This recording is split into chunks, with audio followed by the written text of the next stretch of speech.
Assalamualaikum warahmatullahi wabarakatuh. Perkenalkan, saya Nafal Syaifi Syahidah, dan ada dua kawan saya yaitu Nadiana Azahra dan Adinda Fatimatul yang akan mempresentasikan tugas kami yaitu Agile Scrum.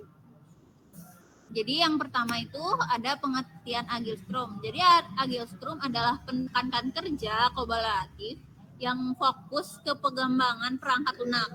Metode ini menekan adaptabilitas, transparansi, dan responsivitas untuk mencapai hasil yang cepat dan efisien.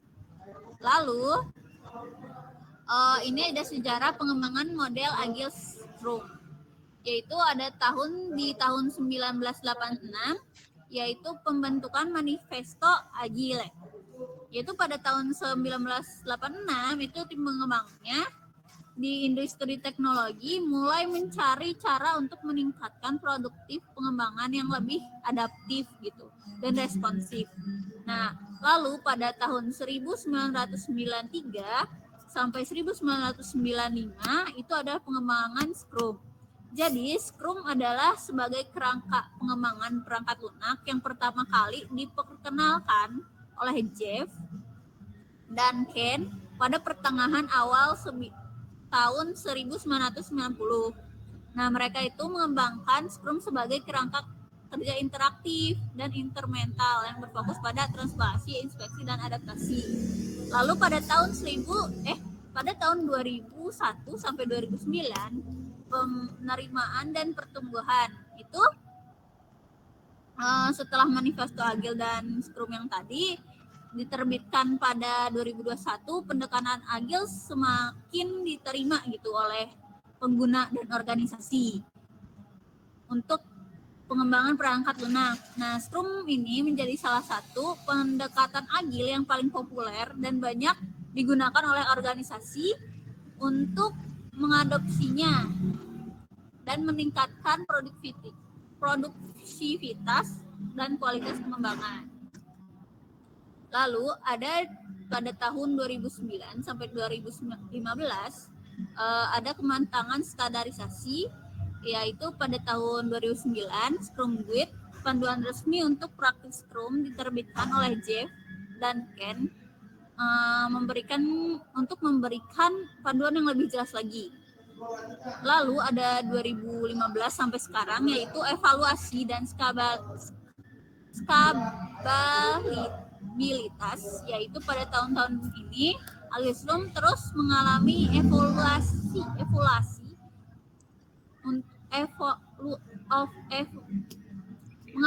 evolusi untuk mengatasi tantangan dan kebutuhan baru dalam pengembangan perangkat lunak. Lalu praktik-praktik yang terjadi itu seperti Scrum of Scrum, DevOps, dan pengembangan dengan praktik Lean dan Kanban menjadi semakin umum gitu untuk meningkatkan stabilitas dan efektivitas Agile Scrum dalam organisasi gitu untuk proyek yang lebih besar lagi. Lalu akan dilanjut oleh teman saya. Kita lanjut ke profil model proses pada Agile Scrum, yaitu ada transparansi, di mana model Agile Scrum menekankan transparansi yang penuh dalam segala aspek proyek untuk memastikan pemangku kepentingan dapat melihat perkembangan secara jelas. Ada kolaborasi intensif, di mana tim bekerja secara erat, berbagi pengetahuan dan bekerja sama untuk mencapai tujuan bersama dalam periode waktu yang singkat. Selanjutnya, ada analisis rutin, di mana pemeriksaan teratur terhadap kemajuan dan hasil proyek memungkinkan penyesuaian langsung untuk memastikan kualitas dan konsistensi. Prinsip Agile Scrum itu ada 4, yaitu individu dan interaksi lebih dari proses dan alat. Ada perangkat lunak yang bekerja lebih dari dokumentasi yang rinci. Ada kolaborasi dengan pelanggan lebih dari negosiasi kontrak. Ada merangkum perubahan lebih dari mengikuti rencana. tahapan model Agile Scrum ini ada produk backlog, yaitu daftar prioritas yang berisi fitur-fitur, perbaikan, dan pekerjaan yang perlu dilakukan dalam pengembangan produk.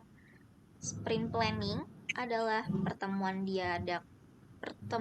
yang diadakan di awal setiap sprint. Rencana kerja untuk mencapai tujuan dari sprint. Nah, sprint ini adalah periode waktu terbatas di mana tim bekerja untuk mencapai tujuan yang ditetapkan dalam sprint planning. Durasi sprint biasanya itu antara 1 hingga 4 minggu. Ada daily stand up. Daily stand up ini pertemuan harian singkat yang diadakan oleh tim setiap hari selama sprint.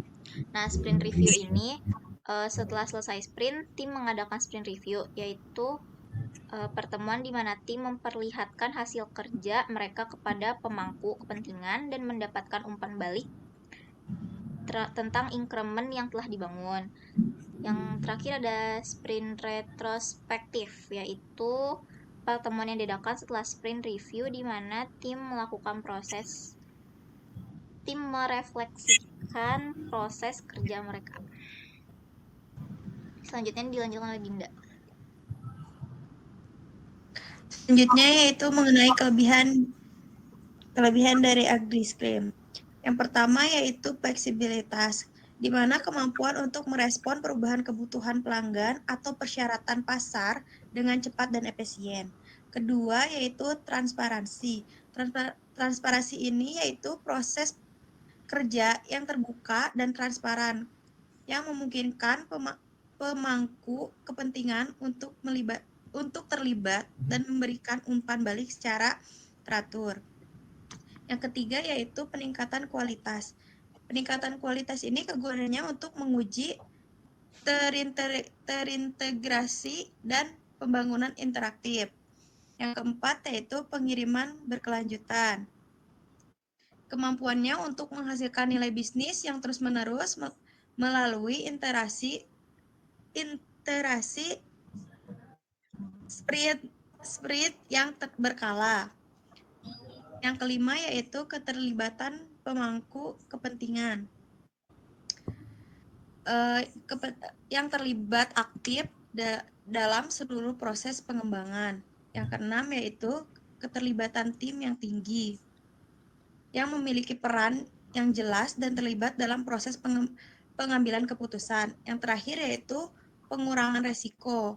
Dengan pengembangan interaktif, resiko proyek dapat didefinisikan dan ditangani lebih awal dalam siklus pengembangannya. Selanjutnya yaitu kekurangan.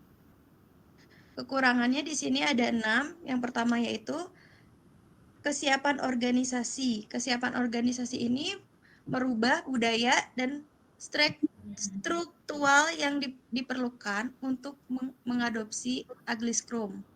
Yang kedua yaitu kompleksitas skalabilitas yang meskipun Scrum dapat diterapkan pada proyek-proyek besar. Yang ketiga yaitu fleksibilitas yang berkelebihan. Terlalu banyak perubahan dan kebutuhan atau prioritas bisa membuat proyek terjadi kekurangan stabilitas dan sulit untuk diarahkan. Yang keempat yaitu peningkatan komunikasi yang membutuhkan komunikasi yang kuat dan terus-menerus. Yang kelima yaitu ketergantungan pada tim yang terampil. Jadi membutuhkan anggota tim yang terampil dan pengalaman dalam metodologi Agile dan teknologi relevan. Terakhir yaitu kesenjangan antara harapan dan realitas. Terkadang harapan terhadap perkembangan perangkat lunak yang cepat berefleksibel tidak sesuai dengan realitasinya. Yang terakhir yaitu selanjutnya. Nah, yang terakhir di sini ada karakteristik Agile Scrum. di mana ada yang pertama yaitu interaktif dan incremental, yang kedua ada fokus pada nilai bisnis, yang ketiga ada kerjasama tim yang kuat, yang keempat ada transparansi, yang kelima ada adaptabilitas, yang keenam ada pengiriman teratur, yang ketujuh ada peran yang terdefinisi dengan jelas, yang terakhir yaitu peningkatan berkelanjutan. Sekian dari kelompok kami, segitu saja yang dapat dijelaskan, kurang lebihnya mohon dimaafkan. Wassalamualaikum warahmatullahi wabarakatuh.